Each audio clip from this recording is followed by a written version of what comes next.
जय हिंद। आप लोग का हमारे इस पलामू जॉब टिप्स में स्वागत है। आप लोग हमारे इस चैनल पे नए हैं तो सब्सक्राइब कर लीजिएगा और बेल आइकन को दबाना ना भूलिएगा, क्योंकि आप लोग का हम जो भी वीडियो डालें तो आप लोग को नोटिफिकेशन के माध्यम आप लोग को जानकारी अपडेट मिल सके।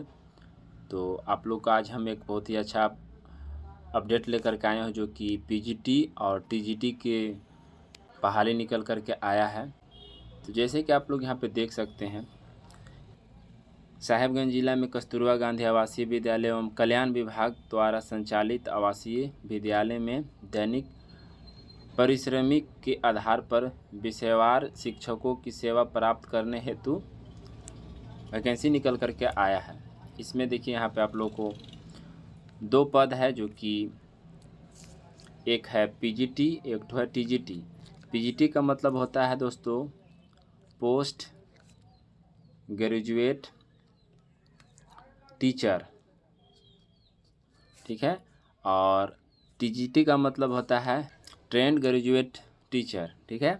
साहेबगंज जिला के कस्तूरबा गांधी आवासीय विद्यालय एवं कल्याण विभाग द्वारा संचालित आवासीय विद्यालयों में शिक्षा व्यवस्था सुदृढ़ करने में शिक्षकों की कमी को देखते हुए तत्कालीन व्यवस्था के तहत नियत समय के लिए दैनिक पारिश्रमिक के आधार पर वाल्क इंटरव्यू के माध्यम से पीजीटी और टीजीटी सेवा प्राप्त की जानी है, जिसकी विषयवार विवरणीय नियमित है, ठीक है। तो यहाँ पे 2 भाग में वैकेंसी आया है, जैसे आपको बता देना चाहते हैं। एक तो कस्तूरबा गांधी के लिए है, एक तो कल्याण विभाग के लिए है।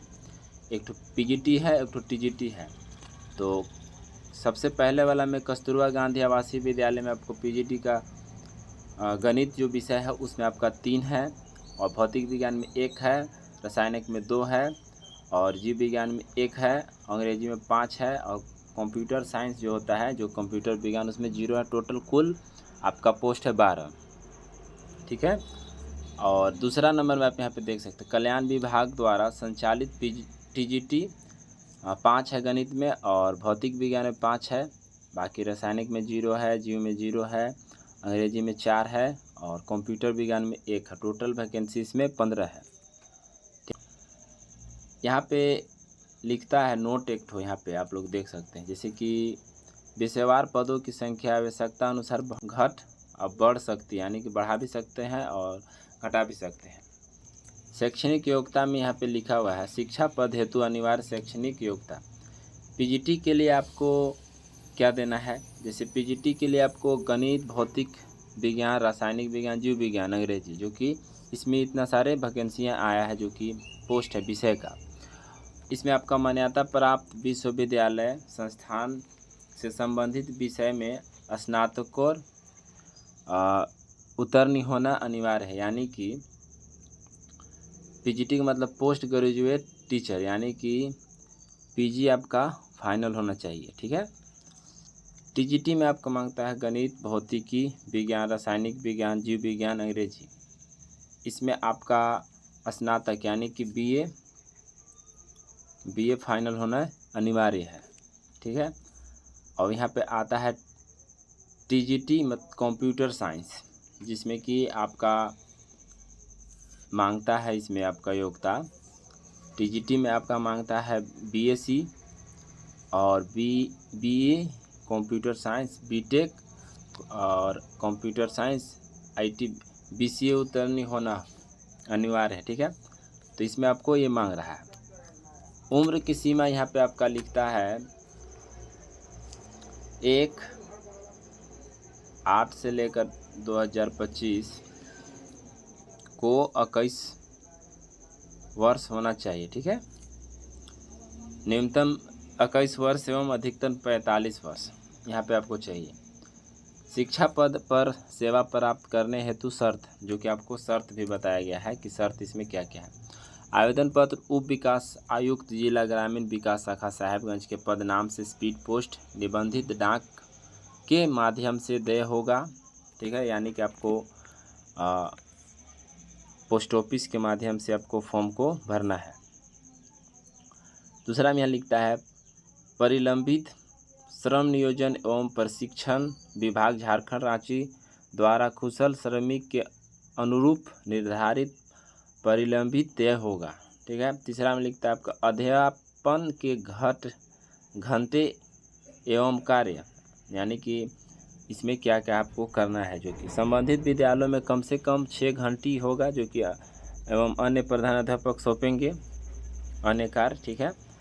इसके नीचे आपको कुछ और भी चीज़ महत्वपूर्ण है जो कि हम आपको पढ़ के बताएंगे। इसके नीचे आगे आकर के देखते हैं। तो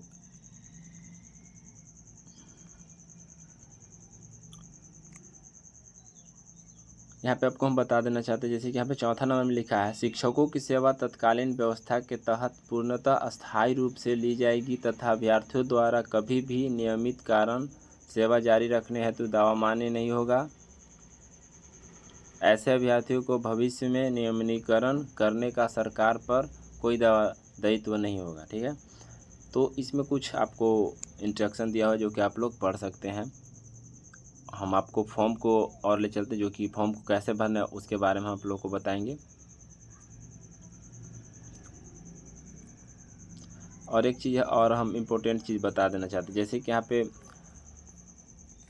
लिखा हुआ 13 नंबर, लिफाफे के ऊपर आवेदित विद्यालय पद का नाम स्पष्ट रूप से अंकित करना होगा, यानी कि अच्छा तरह से लिखना होगा। और इस सूचना इच्छा की अभिव्यक्ति में किसी कारणवश आंशिक संशोधन या पूर्णतः रद्द करने का अधिकार गठित संपत्ति के पास सुरक्षित रहेगा। ठीक है। इसके ऊपर आते हैं। यहाँ पे फॉर्म दिया हुआ है कि किस तरह से फॉर्म को भर करके और करना है। तो यहाँ पे फर्स्ट में आपका लिखता है आवेदित पद का नाम। आप पीजीटी में भरना चाहते हैं या टीजीटी में, आप कौन सा विषय के लिए भरना चाहते हैं, यहाँ पे विषय डालना है।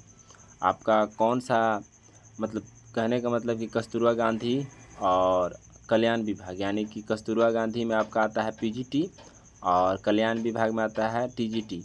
तो आप जिस पे फॉर्म भरना चाहते हो उस पे यहाँ पे टिक करना है और उसके बाद आपको फॉर्म को भरना है, यानी कि दोनों को भरना है।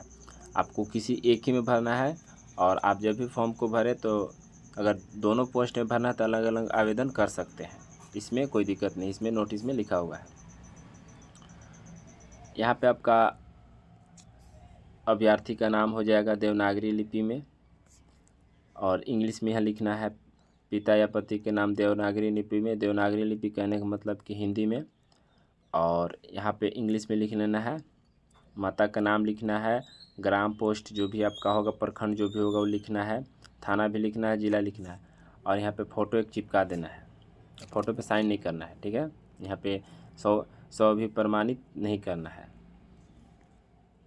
यहाँ पे आपका जन्म तिथि लिखना है और जो भी आप लिंग है वो इस पर टिक करना है, जो कि महिला है तो महिला, पुरुष है तो पुरुष। और यहाँ आप कौन सी कैटेगरी में आते हैं उसमें टिक करना है। यहाँ पे आवेदन का पहचान पत्र, यानी कि आपके पास आधार कार्ड है तो आधार कार्ड, मतदाता पहचान पत्र, पैन कार्ड, ड्राइविंग लाइसेंस, कोई भी एक इसमें आप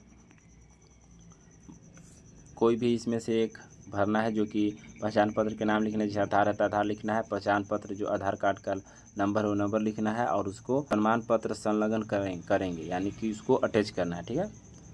अब यहाँ पे आता है आवासीय प्रमाण पत्र एवं तिथि, यानी कि आप जैसे कि JHLRCO जो जिस तरह से होगा उसको लिख करके उसके बाद ऐसे ऑब्लिक दे करके और इसमें तिथि भी लिख देना। ठीक है। जाति प्रमाण पत्र में भी सेम वही लिखना है। और दूरभाष संख्या, यानी कि दूरभाष जो होता है मोबाइल नंबर डालना है, ईमेल आईडी भी डाल देना है। ठीक है।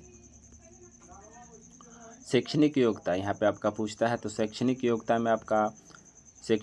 में जो भी आप भरना चाहते हैं, यानी कि पीजीटी के माध्यम से, यानी कि पोस्ट ग्रेजुएट होता है पोस्ट ग्रेजुएट, और बीए है तो बीए, दो में से कोई इसमें आपको लिखना है। बीए तो बीए और नहीं तो पीजी है तो पीजी। ठीक है। यहाँ पे परीक्षा का नाम लिखना है, विश्वविद्यालय संस्थान का नाम लिखना है, और प्रमाण पत्र एवं संख्या तिथि, जो कि मार्कशीट में लिखा हुआ है कितना अंक कुल प्राप्त किए हैं, कितना में से कितना, और प्रतिशत यहाँ पे डाल देना है। जैसे कि आपका 500 का नंबर होगा उसमें से 250 लाएँ तो यहाँ पे 250 और इसका प्रतिशत कितना होता है 50 या लमसम जो भी, यहाँ पे 50% लिख देना है। उसके बाद यहाँ पे अतिरिक्त योग्यता यानी कि उसके अलावा और भी कुछ आपके पास है तो वो यहाँ पे आप लिख सकते हैं और डाल सकते हैं। और यहाँ पे संबंधित विषय में शिक्षण कार्य का अनुभव यानी कि अगर जो भी आपका विद्यालय में पढ़ाए होंगे कब से कब, कितना तारीख कितना दिन, कौन सा विद्यालय कब से कब, मतलब यानी कि कितना समय तक पढ़ाया, कुल अवधि कितना साल रहे, अभिमुक्ति कितना दिन रहा, तो इस तरह से इस पर आपको डालना है।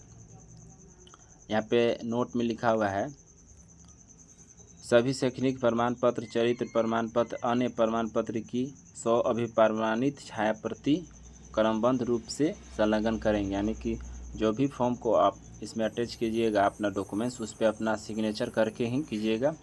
उसे 100 अभिप्रमाणित छाया प्रति जो बोला जाता है। अनुलग्न यानी कि जो भी डॉक्यूमेंट्स आप इस पर देना चाहते हैं वहाँ पे अपना यहाँ पे लिख देना है, यहाँ पे पूरा लिखना है अपना जो जो चीज़ दे रहे हैं। उसके बाद यहाँ पे सिग्नेचर करना है। तो इस तरह से फॉर्म को भर करके और आपको स्पीड पोस्ट कर देना है। तो आशा करते हैं कि आप लोग को ये वीडियो अच्छा लगा हो, तो हमारे इस चैनल को सब्सक्राइब कीजिएगा, बेल आइकन को दबाना ना भूलिएगा और अपने दोस्तों को भी शेयर करना ना भूलिएगा। ऐसा ही हम अपडेट लाते रहेंगे। जय हिंद, जय भारत।